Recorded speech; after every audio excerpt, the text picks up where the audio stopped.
स्वतःच्या स्वार्थासाठी मराठ्यांच्या जातीच्या मुंडक्यावर पाय द्यायला निघाला। अहो इतक्या झटपट विधानसभा अध्यक्षांनी लगे मंजुरी पण दिली यासाठीला झटपट, आणि लगे खाली टाळ्या वाजवून त्या बाकडं ठोकून लगे सगळ्यांनी एकमत बी दाखवलं। आणि त्याच्यावर देवेंद्र फडणवीस साहेबांनी सांगितलं बी, विधानसभा अध्यक्ष महोदय तुम्ही जी अंमलबजावणी केली, जी मंजुरी दिली त्याची तातडीने अंमलबजावणी होईल, आता थोडं मागं जा। मला वाटतं अंदाजे हिवाळी किंवा पावसाळी अधिवेशन मुंबईत सुरू होतं, त्यावेळेस जयंत पाटील साहेबांनी आणखीन एका मला वाटतं कुणीतरी मागणी केली होती, मला वाटतं छगन भुजबळांनी किंवा कुणीतरी, SITची स्थापना करा। तर त्यावेळेस याच देवेंद्र फडणवीस साहेबांनी सांगितलं होतं पोलीस बांधवांचा व्यवस्थित रिपोर्ट आलेला आहे, यासाठी स्थापन करण्याची आवश्यकता नाही।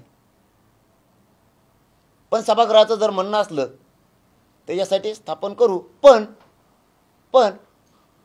पोलीस अधिकाऱ्यांचं असं म्हणणं आहे आम्ही सखोल चौकशी केलेली आणि काही आवश्यकता SITची नाही आहे, तसा अहवाल मला प्राप्त झाला आहे।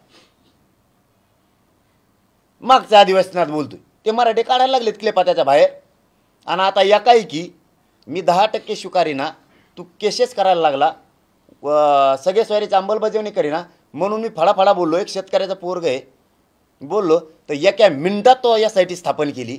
स्वतःच्या स्वार्थासाठी मराठ्यांच्या जातीच्या मुंडक्यावर पाय द्यायला निघालास। मला मध्येच टाक, लाट काय असती कळल। देश विदेशातील प्रत्येक घडामोडींचे लाईव्ह अपडेट मिळवण्यासाठी आता साम टीव्हीच्या सर्व सोशल मीडिया प्लॅटफॉर्मला लाईक, फॉलो आणि सबस्क्राईब करा। तसंच सर्व नोटिफिकेशनसाठी बेल आयकॉन प्रेस करायला विसरू नका।